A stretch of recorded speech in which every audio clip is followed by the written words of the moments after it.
Welcome to our channel. ಈ video ಶುರು ಮಾಡೋಕ್ಕಿಂತ ಮುಂಚೆ ಒಂದು ಅನೌನ್ಸ್ಮೆಂಟ್ ಇದೆ.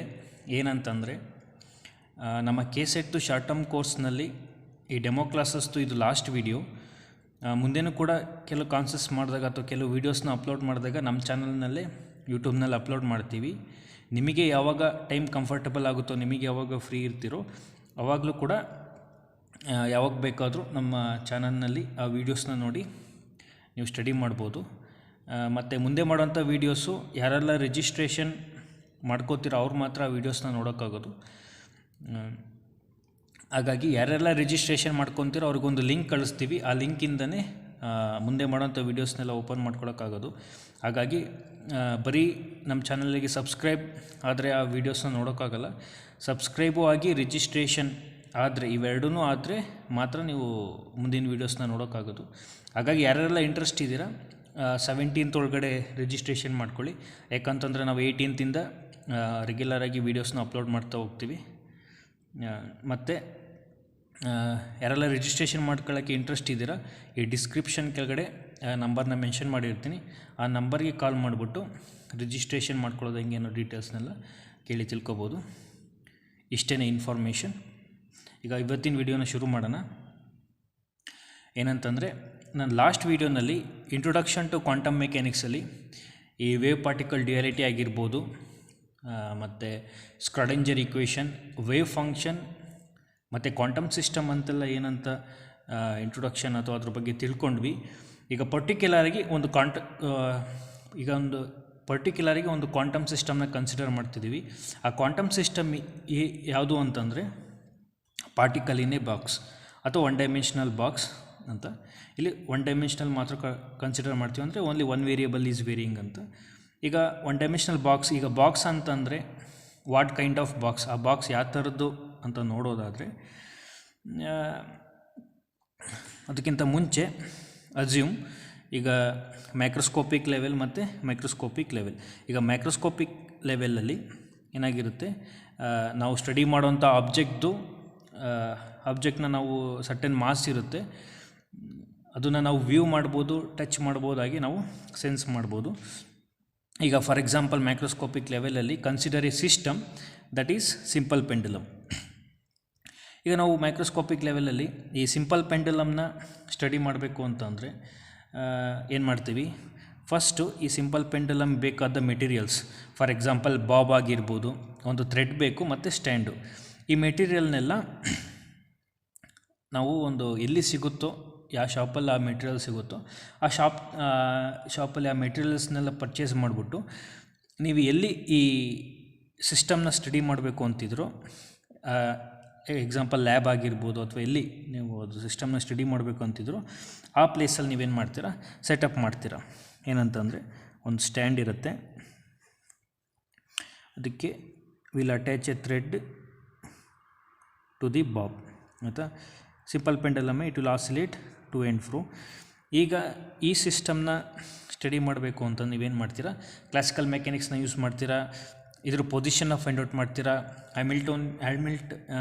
ಮೊಮೆಂಟಮ್ನ ಫೈಂಡ್ ಔಟ್ ಮಾಡ್ತೀರಾ, ಅದೇ ಥರ ಈಕ್ವೇಷನ್ಸ್ ಆಫ್ ಮೋಷನ್ಸ್ನ ಬರೀತೀರಾ by using Hamiltonian and Lagrangian dynamics. ಈ ರೀತಿ ಸಿಂಪಲ್ ಪೆಂಡಲಮ್ ಈ ಸಿಸ್ಟಮ್ನ ಸ್ಟಡಿ ಮಾಡ್ತಾ ಹೋಗ್ತೀರಾ ಆಯಿತಾ. ಇದರಲ್ಲಿ ನಾವು ಕಣ್ಣಿಗೆ ಕಾಣುತ್ತೆ, ಹಾಗೆ ನಾವು ಇದನ್ನೆಲ್ಲ ಮುಟ್ಟಿ ಸೆನ್ಸ್ ಮಾಡ್ಬೋದು. ಆದರೆ ಈಗ ಮೈಕ್ರೋಸ್ಕೋಪಿಕ್ ಲೆವೆಲಲ್ಲಿ, ಈಗ ಒಂದು subatomic level like particle which is having certain mass M, ಈಗ ಇದನ್ನು ಸ್ಟಡಿ ಮಾಡಬೇಕು ಅಂತಂದರೆ ಇದು ನಮಗೆ ಹೋಗಿ ಅಂಗಡಿಯಲ್ಲಿ ತರೋಕ್ಕಾಗಲ್ಲ. ಯಾಕಂದರೆ ಇದು ತುಂಬ ಸಬಾಟಮಿಕ್ ಲೆವೆಲ್ ಇರೋದ್ರೆ ಇದು ನಮಗೆ ಕಣ್ಣಿಗೆ ಕಾಣಲ್ಲ. ನಾವು will judge only by the final results ಅಷ್ಟೇ. ಹಾಗಾಗಿ ಈ ಥರ ಸಿಚುವೇಷನ್ ಇರಬೇಕಾದ್ರೆ ಈಗ ಇದಕ್ಕೊಂದು ನಾವು ಹೆಂಗೆ ಈ ಸಿಸ್ಟಮ್ನ ಸ್ಟಡಿ ಮಾಡೋಕ್ಕೆ ಒಂದು ಪರ್ಟಿಕ್ಯುಲರ್ ರೀಜನಲ್ಲಿ ಅರೇಂಜ್ ಮಾಡಿಕೊಂಡು ಅಥವಾ ಸೆಟಪ್ ಮಾಡಿಕೊಂಡು, ಅದೇ ಥರ ಈಗ ಸಬಾಟಮಿಕ್ ಲೆವೆಲಲ್ಲಿ ಪಾರ್ಟಿಕಲ್ಗೂ ಕೂಡ ಒಂದು ರೀಜನ್ನ ಅರೇಂಜ್ ಮಾಡಬೇಕು, ಒಂದು ಸೆಟಪ್ನ ಅರೇಂಜ್ ಮಾಡಬೇಕು ಆಯಿತಾ. ಅದೇ ಥರ ಈಗ ಇದು ಮೈಕ್ರೋಸ್ಕೋಪಿಕ್ ಲೆವೆಲ್ ನ್ಯೂಟೋನಿಯನ್ ಮೆಕ್ಯಾನಿಕ್ಸ್ನ ಯೂಸ್ ಮಾಡಿದ್ವಿ. ಆದರೆ ನಾನು ಲಾಸ್ಟ್ ವೀಡಿಯೋದಲ್ಲಿ ಹೇಳ್ದಂಗೆ ಸಬಾಟಮಿಕ್ ಲೆವೆಲಲ್ಲಿ ಮಾಸ್ ತುಂಬಾ ಕಡಿಮೆ ಇರೋದ್ರಿಂದ ಅದರ ವೇವ್ ಲೆಂತ್ ಜಾಸ್ತಿ ಆಗುತ್ತೆ. ಹಾಗಾಗಿ ಏನಾಗುತ್ತೆ, ವೇವ್ ಪಾರ್ಟಿಕಲ್ ಡ್ಯುಯಾಲಿಟಿನ ಎಕ್ಸಿಬಿಟ್ ಮಾಡುತ್ತೆ ಅಂತಂದರೆ it will also show the wave nature ಆಯಿತಾ. ಹಾಗಾಗಿ ಈ ಥರ ವೇವ್ ನೇಚರ್ ಕೂಡ ಇರೋದ್ರಿಂದ ನಾವೇನು ಅಸ್ಯೂಮ್ ಮಾಡ್ಬೋದು, this wave can tend up to -infinity to +infinity. ಈಗ ಈ ಥರ ಸಿಚುವೇಶನ್ ಇರೋದ್ರಿಂದ ನಾವು ಇದನ್ನ ಹೆಂಗೆ ಸ್ಟಡಿ ಮಾಡೋಕ್ಕೆ ಒಂದು ರೀಜನಲ್ಲಿ ಫಿಕ್ಸ್ ಮಾಡಿಕೊಂಡು, ಅದೇ ಥರ we have to set up some region to this particle to study, ಅಥವಾ ಈ ಕ್ವಾಂಟಮ್ ಪಾರ್ಟಿಕಲ್ನ ಸ್ಟಡಿ ಮಾಡಬೇಕು ಅಂದರೆ ಆ ಥರ ಒಂದು ರೀಜನ್ನ ಸೆಟಪ್ ಮಾಡಬೇಕು. ಅದನ್ನು ಹೇಗೆ ಸೆಟಪ್ ಮಾಡೋದು ಅಂತಂದರೆ, I will consider a box. Some ಬಾಕ್ಸ್ನ ಕನ್ಸಿಡರ್ ಮಾಡ್ತೀನಿ, 1D box of length 0 to L. ಈ ರೀತಿ ಒಂದು ಬಾಕ್ಸ್ನ ಕನ್ಸಿಡರ್ ಮಾಡ್ತೀನಿ, ಲೆಂತ್ ಎಷ್ಟು 0 to L, ಆಯಿತಾ. ಇಲ್ಲಿ 1D ಬಾಕ್ಸ್, ಇದು 1D ಬಾಕ್ಸ್ ಅಂತಂದರೆ ಎಕ್ಸ್ ವೇರಿಯೇಬಲ್ ಮಾತ್ರ ಇಲ್ಲಿ ವೇರಿಯೇಷನ್ ಆಗುತ್ತೆ. ಈಗ ಒಂದು ಬಾಕ್ಸ್ನ ಕನ್ಸಿಡರ್ ಮಾಡಿದೆ, ಈ ಬಾಕ್ಸ್ ಒಳಗಡೆ ನಾನು ಏನು ಮಾಡ್ತೀನಿ, ಈ ಪಾರ್ಟಿಕಲ್ನ ಅಸಂಪ್ಷನ್ ಮಾಡ್ಕೊಂಡೆ, ಅಥವಾ ಈ ಪಾರ್ಟಿಕಲ್ನ ಈ ಬಾಕ್ಸ್ ಒಳಗಡೆ ಹಾಕ್ತೀನಿ, ಆಯಿತಾ, ಆಫ್ ಮಾಸ್ ಎಮ್. ಈ ಪಾರ್ಟಿಕಲ್ಗೆ ಇದರದ್ದೇ ಆದಂಥ ಪೊಟೆನ್ಷಿಯಲ್ ಇರುತ್ತೆ, ಆಯಿತಾ. ಈ ಬಾಕ್ಸ್ದು ಏನು ಮಾಡ್ತೀನಿ, ಈ ಪಾರ್ಟಿಕಲು ಈ ಬಾಕ್ಸ್ ಒಳಗಡೆ ಇರಬೇಕು ಅನ್ನೋ ಒಂದು ಕಂಡೀಷನ್ ಮೇಲೆ ನಾನು ಏನು ಮಾಡ್ತೀನಿ, ಈ ಬಾಕ್ಸ್ದು ಪೊಟೆನ್ಷಿಯಲ್ ವೆಲ್ ಅಥವಾ ಈ ಬಾಕ್ಸ್ದು ಸರೌಂಡಿಂಗ್ ಪೊಟೆನ್ಷಿಯಲ್ ಏನು ಮಾಡ್ತೀನಿ, ಈ ಬಾಕ್ಸ್ದು ಸರೌಂಡಿಂಗ್ ಪೊಟೆನ್ಷಿಯಲ್ ಏನು ಮಾಡ್ತೀನಿ, ಇನ್ಫೈನೈಟ್ ಮಾಡ್ತೀನಿ. V is goes to infinite. ಈ ವಾಲ್ದು ಇನ್ಫೈನೈಟ್ ಪೊಟೆನ್ಷಿಯಲ್ ಇರುತ್ತೆ, ಮತ್ತು ಇದ್ರ ಆಚೆನೂ ಕೂಡ ಇನ್ಫೈನೈಟ್ ಪೊಟೆನ್ಷಿಯಲ್ ಇರುತ್ತೆ. ಯಾಕೆ ಇನ್ಫೈನೈಟ್ ಪೊಟೆನ್ಷಿಯಲ್ ಇರಬೇಕು ಅಂತಂದರೆ, ಅದಕ್ಕೆ ಒಂದು ಎಕ್ಸಾಂಪಲ್ ಕೊಡ್ತೀನಿ. ಈಗ for example consider A thief. ಇವನು ಕಳ್ಳ, ಥೀಫ್. ಇವನು ಎಷ್ಟಿರ್ತಾನೆ ಅಂದರೆ ಒಂದು ಅಂದಾಜು ಒಂದು 5 ಅಡಿ ಇರ್ತಾನೆ, ಆಯಿತಾ. ಇವನು ಒಂದು ಮನೇನ ಕಳ್ತನ ಮಾಡಬೇಕಾಗಿರುತ್ತೆ, ಪ್ಲ್ಯಾನ್ ಎಲ್ಲ ಮಾಡ್ಕೊಂಡಿರ್ತಾನೆ ಚೆನ್ನಾಗಿ. ಈ ಮನೆ ಸುತ್ತ ಏನಾಗಿರುತ್ತೆ, ಒಂದು 3 feet ಕಾಂಪೌಂಡನ್ನ ಹಾಕಿರ್ತಾರೆ, ಆಯಿತಾ. ಈಗೇನು ಮಾಡ್ತಾನೆ, ಇವನು ಹೈಟ್ 5 feet ಇರೋದ್ರಿಂದ, ಕಾಂಪೌಂಡ್ ಹೈಟ್ 3 feet ಇರೋದ್ರಿಂದ ಇವನೇನು ಮಾಡ್ತಾನೆ, ಆರಾಮಾಗಿ ಈ ಕಾಂಪೌಂಡನ್ನ ಜಂಪ್ ಮಾಡಿ ಈ ಕಾಂಪೌಂಡಿಂದ ಆಚೆ ಹೋಗಿ ಈ ಮನೇನ ಅವನು ಕಳ್ತನ ಮಾಡ್ಬೋದು, ಹೌದಲ್ವಾ. ಅದೇ ಥರ ಫಾರ್ ಎಕ್ಸಾಂಪಲ್ ಅದೇ ಥೀಫು, ಕಳ್ಳ ಒಂದು 5 ಅಡಿ ಇರ್ತಾನೆ, ಮತ್ತು ಥೀಫೇನು ಇವನಿಗೆ ಒಂದು ಮನೇನ ಕಳ್ತನ ಮಾಡಬೇಕಾಗಿರುತ್ತೆ. ಇಲ್ಲೊಂದು ಮನೆ ಇರುತ್ತೆ, ಆದರೆ ಈ ಮನೆಯದು ಹೈಟ್ ಎಷ್ಟಿರುತ್ತೆ ಅಂದರೆ ಅಂದಾಜು ಒಂದು 10 ಅಡಿ ಇರುತ್ತೆ, ಆಯಿತಾ. ಈಗ ಇವನು 5 ಅಡಿ ಇದ್ದಾನೆ, ಕಾಂಪೌಂಡ್ 10 ಅಡಿ ಇದೆ. 10 ಅಡಿ ಇರೋದ್ರಿಂದ ಇವನು ಈ ಕಾಂಪೌಂಡನ್ನ ಕ್ಲೈಮ್ ಮಾಡೋಕ್ಕಾಗಲ್ಲ, ಕಾಂಪೌಂಡಿಂದ ಆಚೆ ಹೋಗೋಕ್ಕಾಗಲ್ಲ, ಆಮೇಲೆ ಈ ಮನೇನೂ ಕೂಡ ಕಳ್ತನ ಮಾಡೋಕ್ಕಾಗಲ್ಲ. ಏನಾಗಿದೆ ಇಲ್ಲಿ, ಇವನ ಹೈಟ್ಗಿಂತ ಈ ಹೈಟು ತುಂಬಾ ಜಾಸ್ತಿ ಇರೋದ್ರಿಂದ ಈ ವಾಲ್ನಿಂದ ಅವನು ಆಚೆ ಹೋಗೋಕ್ಕಾಗಲ್ಲ, ಆಯಿತಾ. ಈ ರೀತಿ ಇದು ಹೆಂಗಿದೆಯೋ ಅನಾಲಿಸಿಸು, ಅದೇ ಐಡಿಯಾ ಕೂಡ ಈ ಪಾರ್ಟಿಕಲ್ಗೂ ಕೂಡ. ಈ ಪಾರ್ಟಿಕಲ್ಗೆ ಅದರದ್ದೇ ಅಂತ ಸರ್ಟೆನ್ ಪೊಟೆನ್ಷಿಯಲ್ ಇರುತ್ತೆ. ಈಗ ನಾವು ಈ ಪಾರ್ಟಿಕಲ್ನ ಸ್ಟಡಿ ಮಾಡಬೇಕು ಅಂದರೆ ಒಂದು ರೀಜನ್ನ ಸೆಟಪ್ ಮಾಡ್ತೀವಿ ಅಂತಂದರೆ ನಮಗೆ ಅದು ಕಣ್ಣಿಗೆ ಕಾಣಲ್ವಲ್ಲ, ಹಾಗಾಗಿ ನಾವೊಂದು ಪರ್ಟಿಕ್ಯುಲರ್ ರೀಜನ್ನ ಸೆಟಪ್ ಮಾಡಬೇಕು. ಪಾರ್ಟಿಕಲ್ ಇಲ್ಲೇ ಇದೆ ಅನ್ನೋ ಒಂದು ಐಡಿಯಾ ಕೊಡಬೇಕು ನಾವು, 100% ಪಾರ್ಟಿಕಲ್ ಈ ಬಾಕ್ಸ್ ಒಳಗಡೆ ಇದೆ ಅಂತೇಳಿ, ಆಮೇಲೆ ನಾವು ಫರ್ದರ್ ಸ್ಟಡೀಸ್ನ ಮಾಡ್ಬೋದು. ಆ ಒಂದು ಉದ್ದೇಶಕ್ಕೋಸ್ಕರ ಏನು ಮಾಡ್ತೀವಿ, ಈ ಸರೌಂಡಿಂಗ್ ಈ ವಾಲ್ದು ಪೊಟೆನ್ಷಿಯಲು ಅಥವಾ ಸರೌಂಡಿಂಗ್ ಪೊಟೆನ್ಷಿಯಲ್ ಏನಾಗಿರುತ್ತೆ, ಇನ್ಫೈನೈಟ್ ಮಾಡ್ತೀವಿ, ಆಯಿತಾ. ಆದರೆ ಈ ಬಾಕ್ಸ್ ಒಳಗಡೆ ಏನಾಗಿರುತ್ತೆ, ಪೊಟೆನ್ಷಿಯಲ್ 0 ಆಗಿರುತ್ತೆ. ಪೊಟೆನ್ಷಿಯಲ್ 0 ಆಗಿರೋದ್ರಿಂದ ಈ ಪಾರ್ಟಿಕಲ್ ಏನಾಗಿರುತ್ತೆ, ಫ್ರೀ ಪಾರ್ಟಿಕಲ್ ಆಗಿರುತ್ತೆ. ಈ ಬಾಕ್ಸ್ ಒಳಗಡೆ ಓನ್ಲಿ ಎಕ್ಸ್ ವೇರಿಯೇಬಲ್ನಲ್ಲಿ ಇಟ್ ಕ್ಯಾನ್ ಮೂವ್ ಎನಿವೇರ್, ಆಯಿತಾ, ಆ ಥರ. ಈಗ ನಮಗೀಗೇನು ಕನ್ಫರ್ಮ್ ಆಯಿತು, ಈಗ ಒಂದು ಕ್ವಾಂಟಮ್ ಪಾರ್ಟಿಕಲ್ನ ಇದು ಬಾಕ್ಸ್ ಒಳಗಡೆ ಫಿಕ್ಸ್ ಆಗಿದ್ದಾವೆ. ಈಗ ಬಾಕ್ಸ್ ಒಳಗಡೆ ಕ್ವಾಂಟಮ್ ಪಾರ್ಟಿಕಲ್ ಇದೆ ಅನ್ನೋ ಒಂದು ಗ್ಯಾರಂಟಿ ಆಯಿತು. ಈಗ ಕ್ವಾಂಟಮ್ ಸಿಸ್ಟಮ್ಗೆ ನಾವೇನು ಮಾಡಬೇಕು, ಫರ್ದರ್ ಸ್ಟಡಿ ಮಾಡಬೇಕು ಅಂದರೆ ಮ್ಯಾಥಮೆಟಿಕಲ್ ಫಾರ್ಮಲ್ಲಿ ಎಕ್ಸ್ಪ್ರೆಸ್ ಮಾಡಬೇಕು. ಲಾಸ್ಟ್ ವೀಡಿಯೋದಲ್ಲಿ ಹೇಳಿದೆ. ಈಗ ಮ್ಯಾಥಮೆಟಿಕಲ್ ಫಾರ್ಮಲ್ಲಿ ಹೇಗೆ ಎಕ್ಸ್ಪ್ರೆಸ್ ಮಾಡೋದು ಅಂತಂದರೆ, we have to derive a wave function that is psi from by using the Schrodinger equation. ಇದರೊಳಗಡೆ ವೇವ್ ಫಂಕ್ಷನ್ನ ಡಿಫೈನ್ ಮಾಡಬೇಕು. ಈ ಪಾರ್ಟಿಕಲ್ ಬಾಕ್ಸ್ ಒಳಗಡೆ ಮಾತ್ರ ಇರುತ್ತೆ, ಆಚೆ ಕಡೆ ಇರಲ್ಲ, ಹಾಗಾಗಿ ವೇವ್ ಫಂಕ್ಷನ್ನ ಡಿಫೈನ್ ಮಾಡೋಕ್ಕಾಗಲ್ಲ. ಹಾಗಾಗಿ ವೇವ್ ಫಂಕ್ಷನ್ ಏನಾಗುತ್ತೆ, 0 ಆಗುತ್ತೆ. ಇದಿಷ್ಟು overall idea of a quantum system that is particle in a box, ಆಯಿತಾ. Particle in a box microscopic level and microscopic level comparison ಮಾಡಿ ಅನಾಲಿಸಿಸ್ ಮಾಡಿ, this is the particle in a box.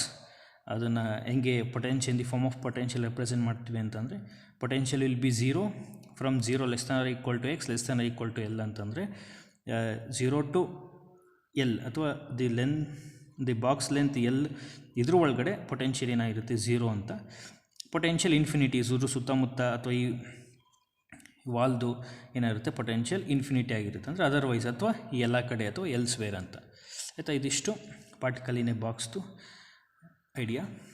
Next ಈಗ ಈ ಪಾರ್ಟಿಕಲ್ನ ಈ quantum system study ಮಾಡಬೇಕು ಅಥವಾ ಈ ಪಾರ್ಟಿಕಲ್ನ study ಮಾಡಬೇಕು ಅಂದರೆ ಇದಕ್ಕೊಂದು ವೇವ್ ಫಂಕ್ಷನ್, ಈ ಕ್ವಾಂಟಮ್ ಸಿಸ್ಟಮ್ಗೆ ಒಂದು ವೇವ್ ಫಂಕ್ಷನ್ನ ಡಿರೈವ್ ಮಾಡಬೇಕು ನಾವು. ಅದನ್ನು ಹೇಗೆ ಡಿರೈವ್ ಮಾಡ್ತೀವಿ ಅಥವಾ ಹೇಗೆ ಅದು ಮ್ಯಾಥಮೆಟಿಕಲ್ ಫಾರ್ಮ್ ವೇವ್ ಫಂಕ್ಷನ್ನ ತೆಗಿತೀವಿ ಅಂತಂದರೆ by using a Schrodinger equation. Schrodinger equation ಹೇಳುತ್ತೆ H cap psi is equals to E psi that is equal to H cross doe psi by doe T. ಈ ಹ್ಯಾಮಿಲ್ಟೋನಿಯನ್ ಆಪರೇಟರ್ ಅಂತಂದರೆ last ಕ್ಲಾಸಲ್ಲಿ it is also a total energy. Therefore H cap psi equals to E psi. H cap ಅಂದರೆ Hamiltonian operator. H cap is minus H cross square by 2m del square plus V, wear V is the potential. ಆಯಿತಾ, ಈಗ microscopic ವರ್ಲ್ಡಲ್ಲಿ ಅಥವಾ classical ಮೆಕ್ಯಾನಿಕ್ಸಲ್ಲಿ ಒಂದು ಸಿಸ್ಟಮ್ದು measurable physical quantities like position, ಮೊಮೆಂಟಮ್ನೆಲ್ಲ ಹೇಗೆ ಫೈಂಡ್ ಔಟ್ ಮಾಡ್ತೀವಿ, ಅದೇ ಥರ ಈ ಕ್ವಾಂಟಮ್ ಮೆಕ್ಯಾನಿಕ್ಸಲ್ಲಿ physical measurable quantities like position, energy, momentum, angular momentum, ಎನರ್ಜಿನ ಫೈಂಡ್ ಔಟ್ ಮಾಡಬೇಕು ಅಂತ ನಾವು ಏನು ಯೂಸ್ ಮಾಡ್ತೀವಿ ಅಂದರೆ ಅದ್ರ ಕರೆಸ್ಪಾಂಡಿಂಗ್ ಆಗಿ ದೇರ್ ರೆಸ್ಪೆಕ್ಟಿವ್ ಆಪರೇಟರ್ಸ್ನ ಯೂಸ್ ಮಾಡ್ತೀವಿ. ಏನಂತಂದರೆ ಪೊಸಿಷನ್ ಫೈಂಡ್ ಔಟ್ ಮಾಡೋಕ್ಕೆ ಪೊಸಿಷನ್ ಆಪರೇಟರ್ನ ಯೂಸ್ ಮಾಡ್ತೀವಿ, ಮೊಮೆಂಟಮ್ನ ಫೈಂಡ್ ಔಟ್ ಮಾಡೋಕ್ಕೆ ಮೊಮೆಂಟಮ್ ಆಪರೇಟರ್ನ ಯೂಸ್ ಮಾಡ್ತೀವಿ, ಆ್ಯಂಗ್ಯುಲರ್ ಮೊಮೆಂಟಮ್ನ ಫೈಂಡ್ ಔಟ್ ಮಾಡೋಕ್ಕೆ ಆ್ಯಂಗ್ಯುಲರ್ ಮೊಮೆಂಟಮ್ ಆಪರೇಟರ್ನ ಫೈಂಡ್ ಔಟ್ ಮಾಡ್ತೀವಿ. ಆಯಿತಾ, ಈ ರೀತಿ ಕ್ವಾಂಟಮ್ ಮೆಕ್ಯಾನಿಕ್ಸಲ್ಲಿ ದೇರ್ ಫಿಸಿಕಲ್ ಕ್ವಾಂಟಿಟೀಸ್ ರೆಸ್ಪೆಕ್ಟಿವ್ ಆಪರೇಟರ್ಸ್ನ ನಾವು ಅಪ್ಲೈ ಮಾಡ್ತೀವಿ. ಆಯ್ತು, ಈಗ ಆಪರೇಟರ್ಸ್ ಅಂತಂದರೆ ಏನು, ಅದು ಆಪರೇಟರ್ಸ್ನ ಹೆಂಗೆ ಅಪ್ಲೈ ಮಾಡ್ತೀವಿ ಕ್ವಾಂಟಮ್ ಮೆಕ್ಯಾನಿಕ್ಸಲ್ಲಿ ಅಂತಂದರೆ, consider there is a object of certain mass M. ಈಗ ನೀವೇನು ಮಾಡಬೇಕಾಗಿರುತ್ತೆ, ಈ ಮಾಸ್ದು ನೀವು ವೆಯ್ಟ್, ಈ ಮಾಸ್ ಎಷ್ಟು ಅಂತ ಫೈಂಡ್ ಔಟ್ ಮಾಡಬೇಕಾಗಿರುತ್ತೆ. ಅದಕ್ಕೇನು ಮಾಡ್ತೀರಾ, ಈ ಆಬ್ಜೆಕ್ಟ್ದು ಮಾಸ್ ಎಷ್ಟು ಅಂತ ಫೈಂಡ್ ಔಟ್ ಮಾಡಬೇಕಾಗಿರುತ್ತೆ. ಅದಕ್ಕೆ ನೀವೇನು ಮಾಡ್ತೀರಾ, ಮಾಸನ್ನ ಮೆಷರ್ ಮಾಡೋಕ್ಕೆ ನಮ್ಗೆ ಗೊತ್ತಿರೋ ಅಂಥದ್ದು ಒಂದು ಸ್ಟ್ಯಾಂಡರ್ಡ್ ಥಿಂಗ್ ಏನು ಅಂತಂದರೆ ಮೈಕ್ರೋಸ್ಕೋಪಿಕ್ ಲೆವೆಲಲ್ಲಿ ಒಂದು ಆಬ್ಜೆಕ್ಟಿಂದು we have to use the weighing machine. ತೂಕ ಮಾಡೋಂಥ ಒಂದು ಮಿಷಿನ್ನ ಯೂಸ್ ಮಾಡ್ಕೊತೀವಿ. ಅಲ್ಲಿಗೇನಾಯಿತು, weighing machine is the operator ಆಯಿತು. ಆಯಿತಾ, ಈ ವೇಯಿಂಗ್ ಮಿಷಿನ್ನ ಈ ಆಬ್ಜೆಕ್ಟ್ ಮೇಲೆ ಆಪ್ರೇಟ್ ಮಾಡಿದಾಗ ಏನಾಗುತ್ತೆ, ನಮಗೆ ಅಂದಾಜು ಅಂದ್ಕೊಳ್ಳಿ ಆಬ್ಜೆಕ್ಟ್ದು 1 kg ರಿಸಲ್ಟ್ ಆ ವೇಯಿಂಗ್ ಮಿಷಿನ್ ಏನು ತೋರಿಸುತ್ತೆ, ಈ ನೀವು ಕೊಟ್ಟಿರೋಂಥ ಆಬ್ಜೆಕ್ಟ್ದು ವೆಯ್ಟ್ ಎಷ್ಟಿದೆ 1 kg ಅಂತ ತೋರಿಸುತ್ತೆ.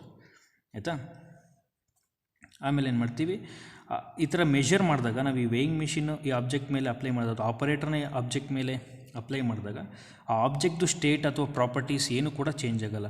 ವೇವ್ ಮಾಡೋಕ್ಕಿಂತ ಮೊದಲು ವೇವ್ ಮಾಡಾದ್ಮೇಲೂ ಕೂಡ ಆ ಆಬ್ಜೆಕ್ಟ್ ಹೆಂಗಿರುತ್ತೋ ಹಾಗೆ ಇರುತ್ತೆ, ಚೇಂಜ್ ಆಗೋಲ್ಲ. ಅದೇ ಥರ ಕ್ವಾಂಟಮ್ ಮೆಕ್ಯಾನಿಕ್ಸಲ್ಲಿ ಈಗ ಎನರ್ಜಿನ ಫೈಂಡ್ ಔಟ್ ಮಾಡೋಕ್ಕೆ ಹ್ಯಾಮಿಲ್ಟೋನಿಯನ್ ಆಪರೇಟರ್ನ will apply on the wave function ಝೈ.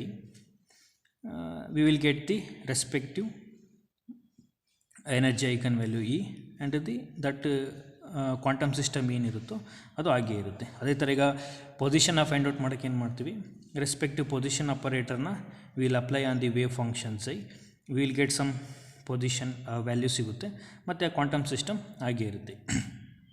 ಈ ರೀತಿ ನಾವು ಕ್ವಾಂಟಮ್ ಸಿಸ್ಟಮ್ನಿ ಕೆಲವು ಫಿಸಿಕಲ್ ಕ್ವಾಂಟಿಟೀಸ್ನ, ಮೆಜರಬಲ್ ಫಿಸಿಕಲ್ ಕ್ವಾಂಟಿಟಿನ ಮೆಜರ್ ಮಾಡ್ತೀವಿ. ಈಗ ವೇವ್ ಫಂಕ್ಷನ್ 1D ಬಾಕ್ಸ್ದು ಏನು ಬರುತ್ತೆ ಅಥವಾ ನಾವು ಡಿಡ್ಯೂಸ್ ಮಾಡಿದರೆ by considering the Hamiltonian this Schrodinger equation H cap psi is equal to, ಇಲ್ಲಿ ಎಚ್ ಕ್ಯಾಪ್ ಅಂತಂದರೆ ಇದೆಲ್ಲ ಒಂದು ಕ್ವಾಂಟಿಟಿ ಮೇಲೆ ಇಲ್ಲಿ ಕ್ಯಾಪ್ ಹಾಕೋದ್ರೆ ಅದೆಲ್ಲ ಏನು ರೆಪ್ರೆಸೆಂಟ್ ಮಾಡುತ್ತೆ, ಆಪರೇಟರ್ನ ರೆಪ್ರೆಸೆಂಟ್ ಮಾಡುತ್ತೆ. ಆಯಿತಾ, H cap psi equals to E psi. H cap ಅಂತಂದರೆ minus H cross square by 2m del square psi plus V psi into E psi. ಈಗ ಇದನ್ನು ಕಡೆ ಕಡೆ ಸಿಂಪ್ಲಿಫೈ ಮಾಡಿದಾಗ ಈಗ ಸ್ಕ್ರಾಡಿಂಜರ್ ಈಕ್ವೇಷನ್ ಇಲ್ಲಿ reduces to del square psi plus 2m by H cross square into E minus V into psi equals to 0. ಆಯಿತಾ, ಇದು ಯಾವ ಫಾರ್ಮಲ್ಲಿದೆ ಅಂತಂದರೆ this is in the form of second order differential equation. ಈ second order differential ಈಕ್ವೇಷನ್ನು solve ಮಾಡಿದಾಗ in this ಫಾರ್ಮಿಗೆ convert ಮಾಡಿಕೊಂಡು ಈ second order differential equation ನಾವು ಮ್ಯಾಥ್ಸ್ ಪೇಪರ್ ಮಾಡ್ತಾ ನೋಡ್ತೀವಿ ಹೇಗೆ ಸಾಲ್ವ್ ಮಾಡೋದು ಅಂತ. ಈ ಈಕ್ವೇಷನ್ನ ಸೆಕೆಂಡ್ ಆರ್ಡರ್ ಡಿಫ್ರೆನ್ಷಿಯಲ್ ಈಕ್ವೇಷನಲ್ಲಿ ಸಾಲ್ವ್ ಮಾಡಿದಾಗ ಇದ್ರ ಸೊಲ್ಯೂಷನು ಹೇಗೆ ಸಾಲ್ವ್ ಮಾಡೋದನ್ನು ಅವಶ್ಯಕತೆ ಇಲ್ಲ, ಅದೆಲ್ಲ ಎಕ್ಸಾಮಲ್ಲಿ ಕೇಳಲ್ಲ. ಹಾಗಾಗಿ ಇದನ್ನು ಸಾಲ್ವ್ ಮಾಡಿದಾಗ ವೇವ್ ಫಂಕ್ಷನ್ ಏನು ಬರುತ್ತೆ ಅಂತಂದರೆ psi equals A sine function of N pi X by L. And energy ಏನು ಬರುತ್ತೆ ಅಂತಂದರೆ the energy of N nth state will be equals to n square pi square H cross square by 2m L square. ಆಯಿತಾ, ಇಲ್ಲಿ ಏನು represent ಮಾಡುತ್ತೆ ಅಂತಂದರೆ N will take only the integer value 1 2 3 4 5 ಆ ರೀತಿ. n ಈಸ್ ಈಕ್ವಲ್ ಟು 1 ಅಂತಂದರೆ that is ground state ಅಥವಾ first state ಅಂತ ಕರೀತಾರೆ. n ಈಸ್ ಈಕ್ವಲ್ ಟು 2 ಅಂತಂದರೆ ಅದು ಫಸ್ಟ್ ಎಕ್ಸೈಟೆಡ್ ಸ್ಟೇಟ್ ಅಥವಾ ಸೆಕೆಂಡ್ ಸ್ಟೇಟ್, n=3 ಅಂತಂದರೆ ಸೆಕೆಂಡ್ ಎಕ್ಸೈಟೆಡ್ ಸ್ಟೇಟ್ ಅಥವಾ ಥರ್ಡ್ ಸ್ಟೇಟ್. ಆಯಿತಾ, ಇದು ಎನ್ನು. ಇನ್ನು pi square h cross square 2 ಇದೆಲ್ಲ constant. m is the mass of that particle in that 1D box. L ಅಂತಂದರೆ ಲೆಂತ್ ಆಫ್ ದಿ ಬಾಕ್ಸ್. ಈಗ ನಾವು consider ಮಾಡಿರೋಂಥ ಬಾಕ್ಸ್ದು ಲೆಂತ್ ಏನು 0 to, ಹಂಗಾಗಿ ಲೆಂತ್ ಏನಾಗುತ್ತೆ L ಆಗುತ್ತೆ.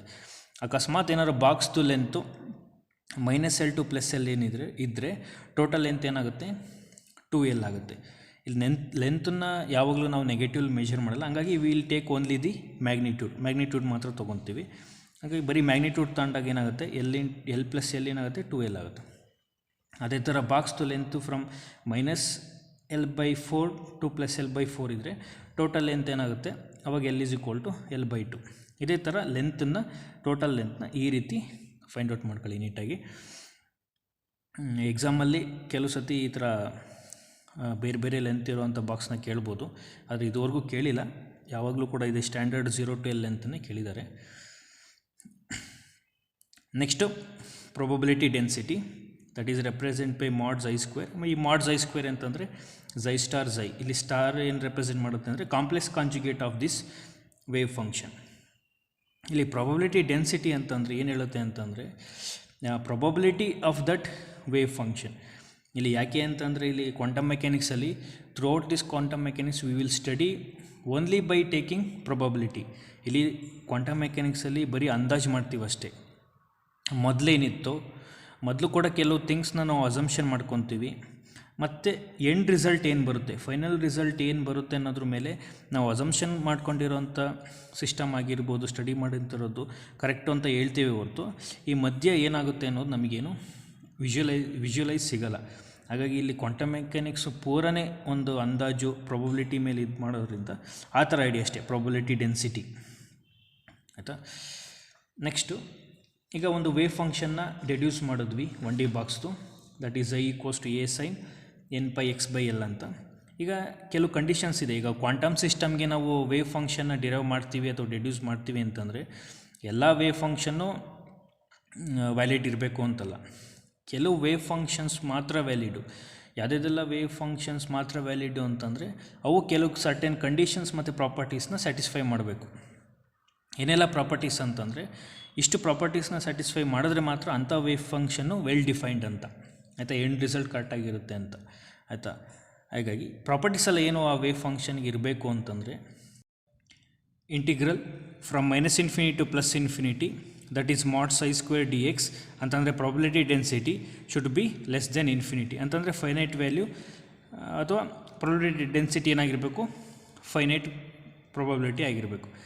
ಈಗ ಇದಕ್ಕೊಂದು ಎಕ್ಸಾಂಪಲ್ ಕೊಟ್ಟು ಅನಾಲಿಸಿಸ್ ಮಾಡೋದಾರೆ, ಅಸ್ಯೂಮ್ ಮಾಡ್ಕೊಳ್ಳಿ ನಮ್ಮ ಮನೇಲಿ ನನ್ನ ಮುದ್ದು ತಂಗಿ ಇದ್ದಾಳೆ. ಈಗ ಅವಳಿಗೆ ನನಗೇನೋ ಒಂದು ಬೆಂಗಳೂರಲ್ಲಿ ಕೆಲಸ ಇರುತ್ತೆ. ಏನು ಮಾಡ್ತೀನಿ, ಅವಳಿಗೆ ನಾನು ಹೇಳ್ಬಿಟ್ಟು ಹೋಗ್ತೀನಿ ನನಗೇನೋ ಬೆಂಗಳೂರಲ್ಲಿ ಸ್ವಲ್ಪ ಕೆಲಸ ಇದೆ, ಹಾಗಾಗಿ ನಾನು ಬೆಂಗಳೂರಿಗೆ ಹೋಗ್ತಾಯಿದ್ದೀನಿ ಅಂತ ಹೇಳ್ಬಿಟ್ಟು ನಾನು ಬೆಂಗಳೂರಿಗೆ ಹೋಗ್ತೀನಿ. ಈಗ ನೆಕ್ಸ್ಟ್ ಡೇ ಯಾವಾಗಲಾರು ನಮ್ಮ ಫ್ರೆಂಡ್ಸ್ ಮನೆಗೆ ಬರ್ತಾರೆ. ಈಗ ನಮ್ಮ ಫ್ರೆಂಡ್ಸ್ ಬಂದು ಮನೇಲಿ ವಿಚಾರಿಸಿದಾಗ ನನ್ನ ತಂಗಿ ಏನು ಹೇಳ್ತಾಳೆ ಫ್ರೆಂಡ್ಸಿಗೆ, ಇಲ್ಲ ಅವನೇನೋ ಸ್ವಲ್ಪ ಕೆಲಸ ಇದೆ ಅಂತ ಬೆಂಗಳೂರಿಗೆ ಹೋಗಿದ್ದಾನೆ ಅಂತ ಹೇಳ್ತಾಳೆ. ಅಂತಂದರೆ probability of telling my sister to my friends I am in Bengaluru is 100%. ನಾನು ಬೆಂಗಳೂರಲ್ಲಿ ಇದ್ದೀನಿ ಅಂತ ಅವಳು 100% ಆಗಿ ನಮ್ಮ ಫ್ರೆಂಡ್ಸಿಗೆ ಹೇಳ್ಬೋದು. ಆದರೆ ಮತ್ತೆ ನಮ್ಮ ಫ್ರೆಂಡ್ಸ್ ಏನಾದರೂ ಬೆಂಗಳೂರಲ್ಲಿ ಎಲ್ಲಿದ್ದಾನೆ ಅಂತ ಕೇಳಿದ್ರೆ ನನ್ನ ತಂಗಿ ಗೊತ್ತಿಲ್ಲ, ನಾನು ಬೆಂಗಳೂರಲ್ಲಿ ಎಲ್ಲಿರ್ತೀನಿ ಅಂತ ಅವಳಿಗೆ ನಾನು ಹೇಳಿಲ್ಲ. ಹಾಗಾಗಿ probability of telling in some particular place inside Bengaluru from my sister to my friends is 0 probability ಅಂತ, ಆಯಿತಾ. ಈಗ ಬೆಂಗಳೂರಲ್ಲಿ ಇದ್ದೀನಿ ಅನ್ನೋದು 100% ಪ್ರಾಬಬಿಲಿಟಿ, ಆದರೆ ಬೆಂಗಳೂರಲ್ಲಿ ಎಲ್ಲಿದ್ದೀನಿ ಅನ್ನೋ ಯಾವ ಪ್ಲೇಸಲ್ಲಿ ಇದ್ದೀನಿ ಅನ್ನೋಕ್ಕೆ ಪ್ರಾಬಬಿಲಿಟಿ ಏನಾಗುತ್ತೆ 0 ಆಗುತ್ತೆ. ಇಷ್ಟೇ ಐಡಿಯಾ ಇದು. ಪ್ರಾಬಬಿಲಿಟಿ ಡೆನ್ಸಿಟಿ ಅನ್ನೋದು ಫೈನೈಟ್ ವ್ಯಾಲ್ಯೂ ಆಗಿರಬೇಕು ಅಥವಾ ಸಮ್ ಫೈನೈಟ್ ಪ್ರಾಬಬಿಲಿಟಿ ಆಗಿರಬೇಕು ಅಂತ. ಈಗ for wave functions at x tends to ±∞, the wave function should converge. ಅಂದರೆ at x tends to ±∞, at particular point ಅಂದರೆ ಏನಾಗಬೇಕು, ಅದು ವೇವ್ ಫಂಕ್ಷನ್ 0 ಆಗಬೇಕು ಮತ್ತು ಕಂಟಿನ್ಯೂಸ್ ಆಗಿರಬೇಕು ಆ ವೇವ್ ಫಂಕ್ಷನ್ ಅಂತ. ಈಗ ಫಾರ್ ಎಕ್ಸಾಂಪಲ್ 1D ಬಾಕ್ಸ್ನೇ ತೊಗೊಂಡ್ರೆ 1D ಬಾಕ್ಸ್ದು ಲೆಂತ್ ಏನಾಗುತ್ತೆ 0 to L ಆಗುತ್ತೆ. At 0 to L wave function ಏನಾಗುತ್ತೆ ಝೈ ಆಗುತ್ತೆ. ಆ ರೀತಿ ಪ್ರಾಬಬಿಲಿಟಿ ಡೆನ್ಸಿಟಿ ಅಂದರೆ ಈ ಪರ್ಟಿಕ್ಯುಲರ್ ಪಾಯಿಂಟಲ್ಲಿ the probability of finding the particle is I ಅಂತ, mod psi square is I ಅಂತ. ಮತ್ತು ಕಂಟಿನ್ಯೂಸ್ ಆಗಿರಬೇಕು ವೇವ್ ಫಂಕ್ಷನು. ಇಲ್ಲೇನಾಗಿದೆ, ಸಮ್ ಗ್ಯಾಪ್ ಆಗಿದೆ, ಸಮ್ ಇಟ್ಟೋಗಿದೆ. ಇದೇನು ರೆಪ್ರೆಸೆಂಟ್ ಮಾಡುತ್ತೆ ಅಂತಂದರೆ ಈ ಪರ್ಟಿಕ್ಯುಲರ್ ಪಾಯಿಂಟಲ್ಲಿ ಆ ಪಾರ್ಟಿಕಲ್ಲು ಎಕ್ಸಿಸ್ಟ್ ಆಗಿಲ್ಲ ಅಂತ, ಪಾರ್ಟಿಕಲ್ ಇಲ್ಲ ಅಂತ. ಇದು ಒಂಥರ ನಾಟ್ ಎ ವ್ಯಾಲಿಡ್ ಮೀನಿಂಗ್ ಕೊಡುತ್ತೆ. Therefore this kind of wave function is not valid ಅಂತ. Next, wave function must be normalized. ಇಲ್ಲಿ ನಾರ್ಮಲೈಸ್ಡ್ ಅಂತಂದರೆ ಪ್ರಾಬಬಿಲಿಟಿ ಡೆನ್ಸಿಟಿ ಈಸ್ 1 ಅಂತಂದರೆ 100%. ಈಗ ಅವಾಗಲೇ ಹಿಂಗೆ ಎಕ್ಸಾಂಪಲ್ ಕೊಟ್ಟೆ, ಆ ರೀತಿ ಪ್ರಾಬಬಿಲಿಟಿ ಡೆನ್ಸಿಟಿ ಅಂದರೆ 100% ಅಂತ. ನಾರ್ಮಲೈಸ್ಡ್ ಅಂತಂದರೆ 100% ಅಂದರೆ ಆ ಸಿಸ್ಟಮ್ ಎಕ್ಸಿಸ್ಟ್ ಆಗಿದೆ ಅಂದರೆ 100% ಪ್ರಾಬಬಿಲಿಟಿ ಅಂತಷ್ಟೇ. ಈಗ ನಾವು 1D ಬಾಕ್ಸ್ದು ವೇವ್ ಫಂಕ್ಷನ್ ಏನು ಅಂತ ನೋಡಿದ್ವಿ by using Schrodinger equation. That is psi equals A sine of N pi X by L. ಮತ್ತು ಇದ್ರದ್ದು ಕಾಂಪ್ಲೆಕ್ಸ್ ಕಾಂಜುಗೇಟ್ ಝೈ ಸ್ಟಾರ್ ಏನಾಗುತ್ತೆ, A sine of N pi X by L. ಯಾಕಂದರೆ ಎಲ್ಲ ರಿಯಲೇ ಇರೋದ್ರಿಂದ ಸೇಮ್ ಫಂಕ್ಷನ್ ಆಗುತ್ತೆ ಕಾಂಪ್ಲೆಕ್ಸ್ ಕಾಂಜುಗೇಟು. ಈಗ ಈ 1D ಬಾಕ್ಸು ನಾವು ನಾರ್ಮಲೈಸ್ ಆಗಿಲ್ಲ, ನಾವು ಏನು ಮಾಡಬೇಕು, ನಾರ್ಮಲೈಸ್ ಮಾಡಬೇಕು. ಹಾಗೆ ನಾರ್ಮಲೈಸ್ ಆಗಿಲ್ಲ ಅಂತಂದರೆ ವ್ಯಾಲಿಡ್ ವೇವ್ ಫಂಕ್ಷನ್ಗೆ we have to find this amplitude. ಈ ಆ್ಯಂಪ್ಲಿಟ್ಯೂಡ್ ಎಷ್ಟು ಬರುತ್ತೆ ನಾವು ಫೈಂಡ್ ಔಟ್ ಮಾಡೋದೆ ನಾವು ಅದು ನಾರ್ಮಲೈಸೇಷನ್ ಅಂತ ಕರಿತೀವಿ. ಈಗ integral from 0 to L mod psi square D X equals from 0 to L A sine of N pi X by L mod psi square ಅಂತಂದರೆ ಝೈ ಸ್ಟಾರ್ ಇಂಟು ಝೈ ಅಂತ. ಝೈ ಗೊತ್ತು, ಝೈ ಸ್ಟಾರ್ ಗೊತ್ತು. ಅಪ್ಲೈ ಮಾಡಿ ಏನಾಗುತ್ತೆ, ಸಿಂಪ್ಲಿಫೈ ಮಾಡಿದ್ರೆ by equating it to equal to 1 by doing some integration ಎಲ್ಲ ಮಾಡಿದಾಗ ಏನು ಬರುತ್ತೆ ನಮಗೆ, the value of this integral will be A square L by 2 that is equals to 1. ಏನಾಗುತ್ತೆ, A square is equals to 2 by L. ಅಲ್ಲಿಗೆ A value ಏನಾಗುತ್ತೆ, under root of 2 by L. ಹಾಗಾಗಿ normalise ಮಾಡಾದ್ಮೇಲೆ ನಮಗೆ ಆ್ಯಂಪ್ಲಿಟ್ಯೂಡ್ ಏನು ಗೊತ್ತಾಯಿತು, under root of 2 by L. ಈಗ ಏನಾಗುತ್ತೆ, ಈ wave function is completely normalised. ಅವಾಗ ಈಗ final form of this 1D ಬಾಕ್ಸ್ದು ವೇವ್ ಫಂಕ್ಷನ್ ಏನು ಬರುತ್ತೆ ಅಂತಂದರೆ, the wave function psi is equals to under root of 2 by L sine of N pi X by L. This is the complete wave function ಅಥವಾ valid ಅಥವಾ normalised wave function of N 1D box is ಅಥವಾ particle in a box is this one, sine of X equals under root of 2 by L sine of N pi X by L. ಈಗ ಕೆಲವು ಈಗ ಗ್ರಾಫಲ್ಲಿ ನೋಡೋದಾದರೆ wave function valid or not ಅನ್ನೋಕ್ಕೆ, these are all the wave functions. Smoothly vary ಆಗಿರಬೇಕು ಮತ್ತು continuous ಆಗಿರಬೇಕು wave function. ಈ ರೀತಿ ಸಡನ್ ಚೇಂಜ್ ಇದ್ದರೆ ವೇವ್ ಫಂಕ್ಷನಲ್ಲಿ, ಅಂಥ ವೇವ್ ಫಂಕ್ಷನ್ ಎಲ್ಲ ನಾಟ್ ವ್ಯಾಲಿಡು. ಈ ರೀತಿ ಸಡನ್ ಚೇಂಜಸ್ ಇರಬಾರ್ದು ವೇವ್ ಫಂಕ್ಷನಲ್ಲಿ, ಅಂಥ ವೇವ್ ಫಂಕ್ಷನಲ್ಲಿ ನಾಟ್ ವ್ಯಾಲಿಡ್ ಅಂತೀವಿ. ನೆಕ್ಸ್ಟು ಕೆಲವು ವೇವ್ ಫಂಕ್ಷನ್ಸು ಈ ರೀತಿ ಕಾನ್ಸ್ಟೆಂಟಾಗಿ ವೇರಿಯೇಷನ್ ತೋರಿಸ್ತಿದ್ರೆ ಅಂಥ ವೇವ್ ಫಂಕ್ಷನ್ಸ್ ಕೂಡ ನಾಟ್ ವ್ಯಾಲಿಡು. ಮತ್ತು wave function at some particular ಪಾಯಿಂಟಲ್ಲಿ ಮಲ್ಟಿಪಲ್ ವ್ಯಾಲ್ಯೂ ತೋರಿಸ್ಬಾರ್ದು, ಅದು ಯಾವಾಗಲೂ ಸಿಂಗಲ್ ವ್ಯಾಲ್ಯೂಡ್ ಆಗಿರಬೇಕು ಆ ವೇವ್ ಫಂಕ್ಷನು. ಹಾಗಾಗಿ ಈ ಥರ ವೇವ್ ಫಂಕ್ಷನ್ಸ್ ಕೂಡ ನಾಟ್ ವ್ಯಾಲಿಡ್. Next probability. ಈಗ ಪ್ರಾಬಬಿಲಿಟಿ ಅಂತಂದರೆ ಆವಾಗಲೇ ಹೇಳ್ದಾಗೆ ಎಲ್ಲ ರೀತಿ ಅನಾಲಿಸಿಸ್ ಮಾಡಿದಾಗೆ, ಈಗ probability of finding a particle in a box ಅಥವಾ 1D box in the ground state.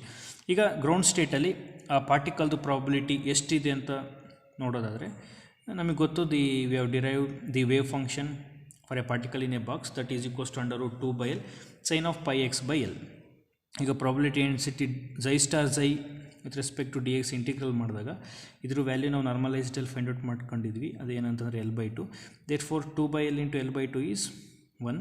ಹಾಗೆ ಅಲ್ಲಿಗೆ ಏನಾಯಿತು, ಪ್ರಾಬಬಿಲಿಟಿ ಏನಾಯಿತು, 1 ಬಂತು. ಅಂತಂದರೆ 100% ಪ್ರಾಬಬಿಲಿಟಿ ಆಯಿತು. ಅಂತಂದರೆ ಪಾರ್ಟಿಕಲ್ಲು ಗ್ರೌಂಡ್ ಸ್ಟೇಟಲ್ಲಿ ಇದೆ ಅಂತ ನಾವು 100% ಆಗಿ ಹೇಳ್ಬೋದು. ಹಾಗಾಗಿ mod psi square is equals to 1 in the ground state.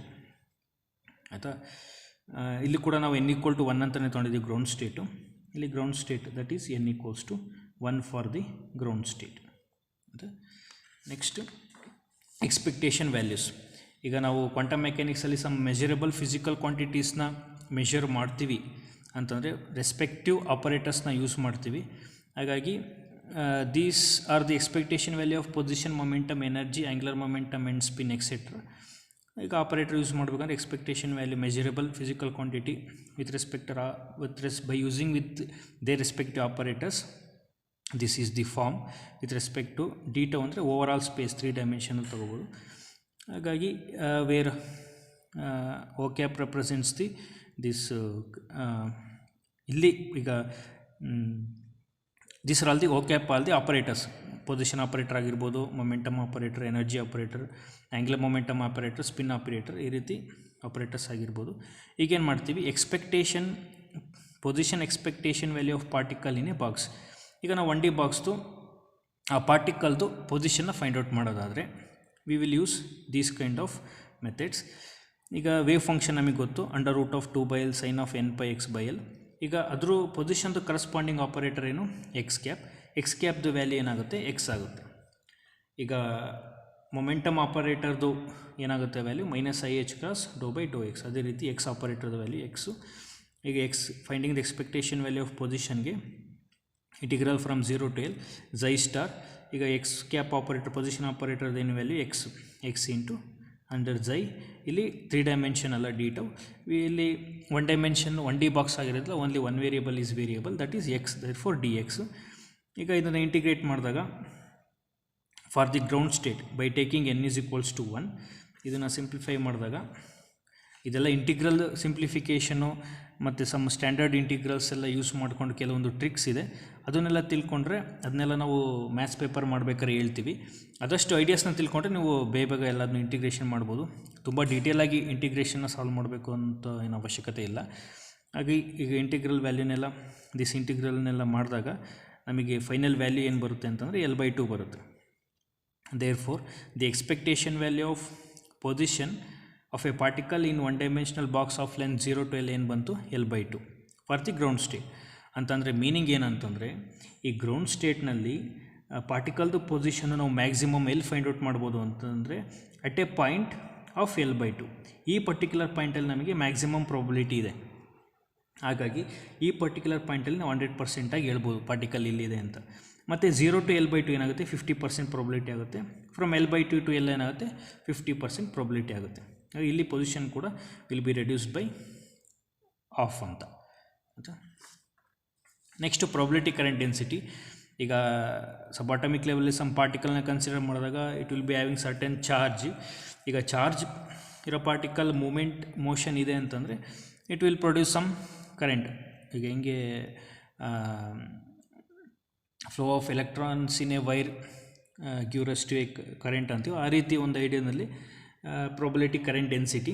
ಈಗ ಪ್ರಾಬಬಿಲಿಟಿ ಕರೆಂಟ್ ಡೆನ್ಸಿಟಿಗೆ ನಾನು ಡೀಟೇಲಾಗಿ ಸ್ಟಡಿ ಮಾಡೋ ಅವಶ್ಯಕತೆ ಇಲ್ಲ, ಅದನ್ನು ಡಿರೈವೇಷನ್ ಮಾಡೋ ಅವಶ್ಯಕತೆ ಇಲ್ಲ. ಅದು ಡೈರೆಕ್ಟ್ ಫಾರ್ಮುಲಾ ಏನಂತ ತಿಳ್ಕೊಳ್ಳಿ, that is probability current density J = H × K/m into mod of the amplitude square. ಈಗ ಪ್ರಾಬಬಿಲಿಟಿ ಕರೆಂಟ್ ಡೆನ್ಸಿಟಿ ಹೇಗೆ ಫೈಂಡ್ ಔಟ್ ಮಾಡೋದು ಅನ್ನೋಕ್ಕೆ ಕೆಲವು ಸ್ಟೆಪ್ಸ್ ಇದೆ. ಯಾವುದೆಲ್ಲ ಸ್ಟೆಪ್ಸ್ ಅಂತಂದರೆ, ಫಸ್ಟು ನಾವು ಕೊಟ್ಟಿರೋಂಥ ವೇವ್ ಫಂಕ್ಷನ್ನ ಇಂಟು ಎಕ್ಸ್ಪೆನೆನ್ಷಿಯಲ್ ಫಾರ್ಮ್ ಆಗಿ ಕನ್ವರ್ಟ್ ಮಾಡಬೇಕು. ಎಕ್ಸ್ಪೆನೆನ್ಷಿಯಲ್ ಫಾರ್ಮ್ ಆಗಿ ಕನ್ವರ್ಟ್ ಮಾಡಾದಮೇಲೆ ಅದರಲ್ಲಿ ಆ್ಯಂಪ್ಲಿಟ್ಯೂಡ್ ಯಾವುದು, ಆ ವೇವ್ ಫಂಕ್ಷನಲ್ಲಿ ಆ್ಯಂಪ್ಲಿಟ್ಯೂಡ್ ಯಾವುದು ಅಂತ ಐಡೆಂಟಿಫೈ ಮಾಡಬೇಕು. ಐಡೆಂಟಿಫೈ ಮಾಡಾದಮೇಲೆ the current density formula, that is velocity into mod of the amplitude square. Velocity ಅಂತಂದರೆ momentum by mass into mod of the amplitude square. Momentum P = H × K / m into mod of the amplitude square. ಈ formula use ಮಾಡಿದ್ರೆ ನಿಮಗೆ probability current density ಏನು ಅಂತ ಗೊತ್ತಾಗುತ್ತೆ. Next probability current density ಮೇಲೆ ಕೆಲವು examples ನೋಡೋದಾದರೆ, ಫಸ್ಟ್ ವೇವ್ ಫಂಕ್ಷನು A×e⁻⁴ ಇದೆ. ಇದು ಆಲ್ರೆಡಿ ಈ ವೇವ್ ಫಂಕ್ಷನ್ ಇದು ಎಕ್ಸ್ಪೊನೆನ್ಷಿಯಲ್ ಫಾರ್ಮಲ್ಲಿ ಇರೋದ್ರಿಂದ ಇದನ್ನು ಎಕ್ಸ್ಪೊನೆನ್ಷಿಯಲ್ ಫಾರ್ಮಿಗೆ ಕನ್ವರ್ಟ್ ಮಾಡೋ ಅವಶ್ಯಕತೆ ಇಲ್ಲ. ಹಾಗಾಗಿ ಈಗ ಆಂಪ್ಲಿಟ್ಯೂಡ್ನ ಹೆಂಗೆ ಫೈಂಡ್ ಔಟ್ ಮಾಡೋದು ಅಂತಂದರೆ, ಈ ಎಕ್ಸ್ಪೊನೆನ್ಷಿಯಲ್ ಟರ್ಮ್ ಬಿಟ್ಟು ಬಾಕಿ ಏನೇ ಇದ್ರೂ ಕೂಡ ಅದೆಲ್ಲ ಏನಾಗುತ್ತೆ, ಆಂಪ್ಲಿಟ್ಯೂಡ್ ಆಗುತ್ತೆ. ಹಾಗಾಗಿ ಈ ಎಕ್ಸ್ಪೊನೆನ್ಷಿಯಲ್ ಟರ್ಮ್ ಬಿಟ್ಟು ಆಂಪ್ಲಿಟ್ಯೂಡ್ ಏನಾಗುತ್ತೆ, ಎ ಆಗುತ್ತೆ. mod A² ಆಂಪ್ಲಿಟ್ಯೂಡ್ದು mod A² ಅಂದರೆ mod A² ಆಗುತ್ತೆ. ಈ ಕರೆಂಟ್ ಡೆನ್ಸಿಟಿ J ಏನಾಗುತ್ತೆ, H × K/m into mod A². ಇಲ್ಲಿ ಈ ಎಕ್ಸ್ಪೊನೆನ್ಷಿಯಲ್ ಟರ್ಮ್ ಪಾಸಿಟಿವ್ ಇರೋದ್ರಿಂದ, ಈ IKX ಮುಂದೆ ಪಾಸಿಟಿವ್ ಇರೋದ್ರಿಂದ ಕರೆಂಟ್ ಡೆನ್ಸಿಟಿ ಕೂಡ ಪಾಸಿಟಿವ್ ಬರುತ್ತೆ. Next example Ae⁻⁻⁻IKX. Current density ಏನಾಗುತ್ತೆ, ಇಲ್ಲಿ ನೆಗೆಟಿವ್ ಯಾಕೆ ಅಂತಂದರೆ ಇಲ್ಲೂ ಕೂಡ ಎಕ್ಸ್ಪೊನೆನ್ಷಿಯಲ್ IKX ಟರ್ಮ್ ಮುಂದೆ ನೆಗೆಟಿವ್ ಇರೋದ್ರಿಂದ ಪ್ರಾಬಬಿಲಿಟಿ ಕರೆಂಟ್ ಡೆನ್ಸಿಟಿ ಕೂಡ ನೆಗೆಟಿವ್ ಆಗುತ್ತೆ. ದೆನ್ ಈ ಎಕ್ಸ್ಪೊನೆನ್ಷಿಯಲ್ ಟರ್ಮ್ ಬಿಟ್ಟು ಉಳಿದಿದ್ದೆಲ್ಲ ಆಂಪ್ಲಿಟ್ಯೂಡ್, ಹಂಗಾಗಿ mod of the amplitude square H × K/m. ಅದೇ ರೀತಿ ಇನ್ನೊಂದು ವೇವ್ ಫಂಕ್ಷನ್ ನೋಡೋದಾದರೆ Ae⁻⁻IKA into x plus B⁻⁻⁻IKX. Therefore ಇದ್ರದ್ದು ಕರೆಂಟ್ ಡೆನ್ಸಿಟಿ ಈ ರೀತಿ, ಇದ್ರದ್ದು ಕರೆಂಟ್ ಡೆನ್ಸಿಟಿ ನೆಗೆಟಿವ್ ಇರೋದ್ರಿಂದ ನೆಗೆಟಿವ್. ಈಗ ಈ ರೀತಿ ವೇವ್ ಫಂಕ್ಷನ್ ನೋಡೋದಾದರೆ ಇಲ್ಲಿ ಆ್ಯಂಪ್ಲಿಟ್ಯೂಡ್ ಏನಿದೆ ಇಮ್ಯಾಜಿನರಿ ಇದೆ. ಈಗ ಇಮ್ಯಾಜಿನರಿ ಟರ್ಮ್ ಇದ್ದಾಗ ಅದ್ರದ್ದು ಮಾಡ್ ಸ್ಕ್ವೇರ್ ಏನಾಗುತ್ತೆ X square plus Y square ಬರುತ್ತೆ. ಹಾಗಾಗಿ ಮಾಡ್ ಸ್ಕ್ವೇರ್ ಏನಾಗುತ್ತೆ ಈ ಆ್ಯಂಪ್ಲಿಟ್ಯೂಡ್ದು 2 ಸ್ಕ್ವೇರ್ ಅಂತಂದರೆ 4. ದೇರ್ಫೋರ್ ಕರೆಂಟ್ ಡೆನ್ಸಿಟಿ ಏನಾಗುತ್ತೆ J H cross K by M into 4 ಆಗುತ್ತೆ. ಈಗ ನಮ್ಮದು 1D box wave function polarity current density find out ಮಾಡೋದಾದರೆ ಈಗ ಕೊಟ್ಟಿರೋಂಥ ವೇವ್ ಫಂಕ್ಷನ್ 1D ಬಾಕ್ಸ್ದು ಯಾವ state, this is the first excited state, n=2 ಇದೆ. ಹಾಗಾಗಿ ಇದು ಫಸ್ಟ್ ಎಕ್ಸೈಟೆಡ್ ಸ್ಟೇಟ್ದು ಪ್ರೊಬಬಿಲಿಟಿ ಕರೆಂಟ್ ಡೆನ್ಸಿಟಿ. ಈಗ ಇದನ್ನು ನಾನು ಫಸ್ಟ್ ಏನು ಮಾಡಬೇಕು, ಎಕ್ಸ್ಪೋನೆನ್ಷಿಯಲ್ ಫಾರ್ಮಿಗೆ ಕನ್ವರ್ಟ್ ಮಾಡಬೇಕು. ಎಕ್ಸ್ಪೋನೆನ್ಷಿಯಲ್ ಫಾರ್ಮಿಗೆ ಕನ್ವರ್ಟ್ ಮಾಡಬೇಕು ಅಂತಂದರೆ ಈ sine function in terms of exponentially ಫಾರ್ಮಿಗೆ ಬರೀಬೇಕು. ಬರೆದಾದ್ಮೇಲೆ ಈ ರೀತಿ ಎಕ್ಸ್ಪೋನೆನ್ಷಿಯಲ್ ಫಾರ್ಮಿಗೆ ಕನ್ವರ್ಟ್ ಮಾಡಾದ್ಮೇಲೆ ವೇವ್ ಫಂಕ್ಷನ್ ಈ ರೀತಿ ರೆಡ್ಯೂಸ್ ಆಗುತ್ತೆ. ಈ ರೀತಿ ರೆಡ್ಯೂಸ್ ಆದಾಗ ಎಕ್ಸ್ಪೋನೆನ್ಷಿಯಲ್ ಟರ್ಮ್ ಬಿಟ್ಟು ಉಳಿದಿದ್ದೆಲ್ಲ ಏನಾಗುತ್ತೆ ಆ್ಯಂಪ್ಲಿಟ್ಯೂಡ್ ಆಗುತ್ತೆ. Therefore H cross K value ಇಲ್ಲಿ ಏನಾಗಿದೆ 2π/L ಆಗಿದೆ. ಕೆ ವ್ಯಾಲ್ಯೂ ಎಚ್ ಕ್ರಾಸ್ ಕೆ/L into M into this amplitude square. ಅದನ್ನೆಲ್ಲ ಮಾಡಿದಾಗ ಸಿಂಪ್ಲಿಫೈ ಮಾಡಿದಾಗ ಏನು ಬರುತ್ತೆ, ಇದು ಆ್ಯಂಪ್ಲಿಟ್ಯೂಡ್ ಸ್ಕ್ವೇರ್ ಅಂತಂದರೆ 2/L ಹೋಲ್ ಸ್ಕ್ವೇರ್ ಏನಾಗುತ್ತೆ 2/L ಆಗುತ್ತೆ. ಇದು ಇಮ್ಯಾಜಿನರಿ ಟರ್ಮ್ದು ಸ್ಕ್ವೇರು 1/4 ಆಗುತ್ತೆ. ಈಗ ಈ ರೀತಿ ಸಿಂಪ್ಲಿಫೈ ಮಾಡಿದಾಗ ಎರಡು ಸೇಮ್ ಕ್ವಾಂಟಿಟಿ ಬರೋದ್ರಿಂದ ಏನಾಗುತ್ತೆ, ಇವೆರಡು ಕ್ಯಾನ್ಸಲ್ ಆಗಿ this will gives rise to a current density 0 ಆಗುತ್ತೆ. ಅಂತಂದರೆ ಇಲ್ಲಿ ವೇವ್ ಫಂಕ್ಷನ್ 1D ಬಾಕ್ಸ್ದು ವೇವ್ ಫಂಕ್ಷನ್ ಏನಾಗಿದೆ ರಿಯಲ್ ಫಂಕ್ಷನ್ ಆಗಿರೋದ್ರಿಂದ ಅದ್ರ ಪ್ರಾಬಬಿಲಿಟಿ ಕರೆಂಟ್ ಡೆನ್ಸಿಟಿ ಏನಾಗುತ್ತೆ 0ನೇ ಆಗುತ್ತೆ. ಹಾಗಾಗಿ probability current density for a 1D box is 0. ಈಗ ನಾವು ಈಗ ಇದಿಷ್ಟು ಕಾನ್ಸೆಪ್ಟ್ಸ್ನ ಕವರ್ ಮಾಡಿದ್ದೀನಿ ಈ ವಿಡಿಯೋನಲ್ಲಿ. ಈಗ ನಿಮಗೆ ಒಂದು ಸ್ಯಾಟಿಸ್ಫ್ಯಾಕ್ಷನ್ ಸಿಗಬೇಕು ಅಥವಾ ನಿಮಗೆ ಒಂದು ದ ವೇ ಆಫ್ ಥಿಂಕಿಂಗ್ ಗೊತ್ತಾಗಬೇಕು ಅಂತಂದರೆ ಇಲ್ಲಿ ವಿಡಿಯೋನ ಪಾಸ್ ಮಾಡಿ. ವಿಡಿಯೋನ ಪಾಸ್ ಮಾಡಿಬಿಟ್ಟು ಲಾಸ್ಟ್ ಪ್ರೀವಿಯಸ್ ಇಯರ್ಸ್ ಕ್ವಶನ್ ಪೇಪರ್ನ ಡೌನ್ಲೋಡ್ ಮಾಡ್ಕೊಳ್ಳಿ. ಅದರಲ್ಲಿ ಕೆಸೆಟ್ ವೆಬ್ಸೈಟ್ನಲ್ಲಿ ಸಿಗುತ್ತೆ. ಪ್ರತಿ ವರ್ಷದಲ್ಲೂ ಈ ಕಾನ್ಸೆಪ್ಟ್ಸ್ ಮೇಲೆ ನಾನು ಇದುವರೆಗೂ ಏನೇನೆಲ್ಲ ಕಾನ್ಸೆಪ್ಟ್ ಮಾಡಿದ್ದೀನಿ ಆ ಕಾನ್ಸೆಪ್ಟ್ ಮೇಲೆ ಏನೇನೆಲ್ಲ ಕ್ವಶನ್ ಕೇಳಿದ್ದಾರೆ ಅದನ್ನು ನೀವಾಗೇ ಸಾಲ್ವ್ ಮಾಡಲಿಕ್ಕೆ ಟ್ರೈ ಮಾಡಿ. ಈಗ ನೀವಾಗೇ ಸಾಲ್ವ್ ಮಾಡಿದ್ರೆ ನಿಮಗೊಂದು ಸ್ಯಾಟಿಸ್ಫ್ಯಾಕ್ಷನ್ ಸಿಗುತ್ತೆ, ನಿಮಗೊಂದು ಐಡಿಯಾ ಬರುತ್ತೆ. ಈಗ ನಾನು ಇದನ್ನೆಲ್ಲ ಹೇಳ್ತಾ ಹೋದಾಗ ನೆಕ್ಸ್ಟು ಈ ಸೊಲ್ಯೂಷನ್ಸ್ನು ಕೂಡ ತೋರಿಸ್ತಾ ಹೋದಾಗ ಎಲ್ಲ ಓಕೆ ಅನಿಸುತ್ತೆ. ಆದರೆ ನೀವಾಗೇ ಸ್ವಲ್ಪ ಟ್ರೈ ಮಾಡಿದಾಗ ನಿಮಗೂ ಕೂಡ ಸ್ಯಾಟಿಸ್ಫ್ಯಾಕ್ಷನ್ ಒಂದು ಕಂಪ್ಲೀಟ್ ಐಡಿಯಾ ಸಿಗುತ್ತೆ. ಹಾಗಾಗಿ ವಿಡಿಯೋನ ಪಾಸ್ ಮಾಡಿಬಿಟ್ಟು ಕ್ವಶನ್ ಪೇಪರ್ಸಲ್ಲಿರೋವಂಥ ಕ್ವಶನ್ಸು ಈ ಪರ್ಟಿಕ್ಯುಲರ್ ಈಗ ಏನೇನೆಲ್ಲ ಕಾನ್ಸೆಪ್ಟ್ಸ್ ಹೇಳಿದೆ ಈ ಕಾನ್ಸೆಪ್ಟ್ ಮೇಲೆ ಏನಾದ್ರು ಇದೆಯಾ, ಯಾವ ರೀತಿ ಸಾಲ್ವ್ ಮಾಡ್ಬೋದು ಅಂತ ಫುಲ್ ಟ್ರೈ ಮಾಡಿ. ಒಂದು ಸತಿ ಅಲ್ಲ 2 ಸತಿ ಅಲ್ಲ ತುಂಬ ಸತಿ ಥಿಂಕ್ ಮಾಡಿಬಿಟ್ಟು ಟ್ರೈ ಮಾಡಿಬಿಟ್ಟು ಆಗೋದೇ ಇಲ್ಲ ನಾನು ನೋಡಲೇಬೇಕು ಸೊಲ್ಯೂಷನ್ಸ್ ಅಂತ ಅಂದಾಗ ಮಾತ್ರ ಈ ಸೊಲ್ಯೂಷನ್ಸ್ನ ನೋಡಿ. ಅದಕ್ಕಿಂತ ಮುಂಚೆ ನೀವೇನೇ ಟ್ರೈ ಮಾಡಿ ಆಯಿತಾ. ಈಗ ಕೆಸೆಟ್ 2013 ಕ್ವಶನ್ ನೋಡೋದಾದರೆ the probability current density for an unnormalised wave function = ಈ ರೀತಿ ವೇವ್ ಫಂಕ್ಷನ್ ಕೊಟ್ಟಿದ್ದಾರೆ. ಅವ್ರು ಏನು ಕೇಳ್ತಾರೆ ಪ್ರಾಬಬಿಲಿಟಿ ಕರೆಂಟ್ ಡೆನ್ಸಿಟಿ. ಈಗ we know that probability current density formula ಏನು ಎಚ್ ಕ್ರಾಸ್ ಕೆ/ಎಮ್ into mod of the amplitude square. ಈಗ ವೇವ್ ಫಂಕ್ಷನ್ ಕೊಟ್ಟಿದ್ದಾರೆ. ಇಲ್ಲಿ ಏನು ಹೇಳ್ತಿದ್ದಾರೆ ಅನ್ನಾರ್ಮಲೈಸ್ಡ್ ವೇವ್ ಫಂಕ್ಷನ್ ಅಂತಂದರೆ ಇದು ನಾರ್ಮಲೈಸ್ಡ್ ಅಲ್ಲ, ಅಂದರೆ this wave function is not valid ಆಯಿತಾ. ಇದ್ರದ್ದೇನೆ ಕರೆಂಟ್ ಡೆನ್ಸಿಟಿ ಫೈಂಡ್ ಔಟ್ ಮಾಡಿ ಅಂತ ಕೇಳಿದರೆ ಈಗ ಕರೆಂಟ್ ಡೆನ್ಸಿಟಿಯನ್ನು ಎಚ್ ಕ್ರಾಸ್ ಕೆ/ಎನ್ ಎಕ್ಸ್ಪೊನೆನ್ಷಿಯಲ್ ಟರ್ಮ್ ಬಿಟ್ಟು ಉಳಿದಿದ್ದೆಲ್ಲ ಆ್ಯಂಪ್ಲಿಟ್ಯೂಡು. ಈಗ amplitude is 1 mod square is 1. Therefore current density ಏನಾಗುತ್ತೆ ಎಚ್ ಕ್ರಾಸ್ ಕೆ/ಎಮ್. Therefore for this question answer ಏನಾಗುತ್ತೆ ಬಿ ಆಪ್ಷನು ಇದರ ಆನ್ಸರ್ ಆಗುತ್ತೆ.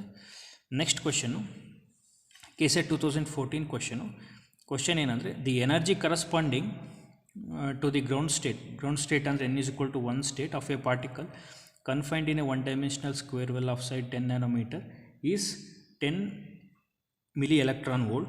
The energy of the next 2 higher n=2 and n=3 states are. ಇದೆಲ್ಲ options ಕೊಟ್ಟಿರೋದು. V know that the nth state energy for a 1D box is n² π² h cross square by 2ml². ಅವ್ರು n 1 ಅಂತ ಕೊಟ್ಟಿದ್ದಾರೆ, ಎಲ್ಲೂ 10 nanometer ಅಂತ ಕೊಟ್ಟಿದ್ದಾರೆ. Energy 10 milli electron volt. ಇದೆಲ್ಲ values substitute ಮಾಡಿದಾಗ ನಮಗೆ ಇದ್ರ ವ್ಯಾಲ್ಯೂ ಏನಾಯಿತು 10 milli electron volt ಅಂತ ಬಂತು. ಈಗ ಫಾರ್ n=2 ಸಬ್ಸ್ಟಿಟ್ಯೂಟ್ ಮಾಡಿದಾಗ n=2 ಅಂದರೆ 2 ಸ್ಕ್ವೇರ್ ಏನಾಗುತ್ತೆ 4 ಆಗುತ್ತೆ. 4 π² h cross square by 2m into 10 nanometer square.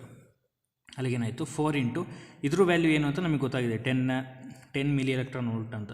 4 into 10 milli electron volt ಏನಾಗುತ್ತೆ 40 milli electron volt.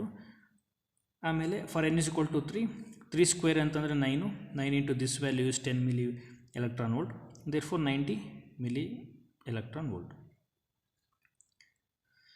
ಈ ರೀತಿ therefore 40 and 90. For this question the answer is B option.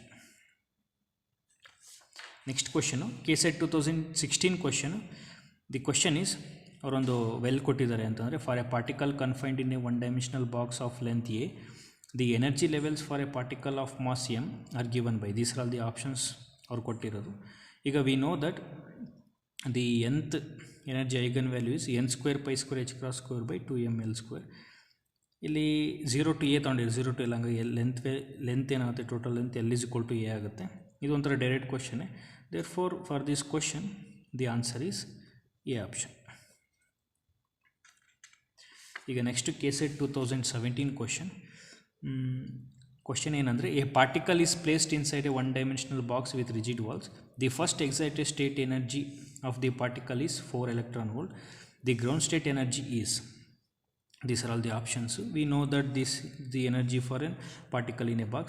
ಈಗ n = 2 ಅಂತಂದರೆ first excited state, 2 square ಏನಾಗುತ್ತೆ, 4 ಆಗುತ್ತೆ. ಅವರು 4 electron volt ಅಂತ ಕೊಟ್ಟಿದ್ದಾರೆ ಎನರ್ಜಿ. ಆಗ 4 ಕ್ಯಾನ್ಸಲ್ ಏನಾಗಿ 1 electron volt will be equal to π² h² / 2ml². ಇದು ಈಗ ಫಾರ್ ಗ್ರೌಂಡ್ ಸ್ಟೇಟ್ n = 1 ಆಗುತ್ತೆ. ಗ್ರೌಂಡ್ ಸ್ಟೇಟಿಗೆ 1 ನಂತರ 1² is 1 π² h² / 2ml². ಇದ್ರ ವ್ಯಾಲ್ಯೂ ಅಂತ ನಮಗೆ ಗೊತ್ತಾಗಿದೆ, that is 1 electron volt. Therefore ಇದಕ್ಕೆ the ground state energy is equals to 1 electron volt. Therefore for this question the answer is C option. Next question is KSET 2018 question.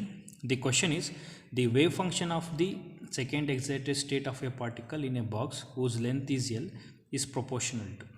These are all the option. ಈಗ we know that the wave function for an nth state is √2/L sin of n pi x by L. ಈಗ second excited state ಅಂದರೆ n value ಏನಾಗುತ್ತೆ, 3 ಆಗುತ್ತೆ. ಈಗ 3ನ ಇಲ್ಲಿ substitute ಮಾಡಿದ್ರೆ ಈ form ಬರುತ್ತೆ. Therefore it is proportional to sin of 3πx by L. Therefore for this question the answer is B option. Next question, the KSET 2020 question. The question is, the energy eigen values of a particle of mass m confined inside a one dimensional box of length L are given by. These are all the options they have given. ಇದು direct question. ಹಾಗಾಗಿ ನಾವೇನು ಹೇಳ್ಬೋದು, for this question the answer is C option. ಇಷ್ಟೇ. Thank you. ಈಗ ಮುಂದೆ ಬರುವಂಥ videos ಎಲ್ಲ ಬೇಕು ಅನ್ನೋದಾದರೆ ನೀವು ಆ ನಂಬರಿಗೆ ಕಾಲ್ ಮಾಡಿ ರಿಜಿಸ್ಟ್ರೇಷನ್ ಮಾಡ್ಕೊಳ್ಳಿ. ಯಾರೆಲ್ಲ ರಿಜಿಸ್ಟ್ರೇಷನ್ ಮಾಡ್ಕೊತಾರೋ ಅವ್ರಿಗೆ ಮಾತ್ರ ಆ ಲಿಂಕ್ ಸಿಗುತ್ತೆ, ಅವ್ರು ಮಾತ್ರ ಮುಂದೆ ಮಾಡೋಂಥ ವೀಡಿಯೋಸ್ ನೋಡ್ಬೋದು. ಇಷ್ಟೇ. ಇನ್ನು ತುಂಬ ಟೈಮ್ ಇದೆ. ಡೈಲಿ ಅಥವಾ 2 days ಒಂದು ಕಾನ್ಸೆಪ್ಟ್ ಅಂದರೂ ಕೂಡ, ಅಥವಾ ಡೈಲಿ ಒಂದು ಕಾನ್ಸೆಪ್ಟ್ ಅಂದರೂ ಕೂಡ ನಿಮ್ಮ ಎಬಿಲಿಟಿ ಮೇಲೆ ಇನ್ನು ತುಂಬ ಟೈಮ್ ಇರೋದ್ರಿಂದ ತುಂಬ ಚೆನ್ನಾಗಿ ಓದ್ಕೋಬೋದು. ಟೈಮ್ ವೇಸ್ಟ್ ಮಾಡ್ದಂಗೆ ನೀಟಾಗಿ ಓದ್ಕೊಳ್ಳಿ. ನಾನು ಕೂಡ ದೇರ್ ಈಸ್ ಎ ಪ್ರೊಬಬಿಲಿಟಿ, ನೀವು ಇನ್ನೂ ತುಂಬ ಚೆನ್ನಾಗಿ ಪ್ರಿಪೇರ್ ಆದರೆ ಇರೋ ಟೈಮಲ್ಲೇ there is a probability of clearing KSET 2021 ಅಂತ ಹೇಳ್ತಾ ಇಷ್ಟೇ ಈ ವಿಡಿಯೋದು. Thank you.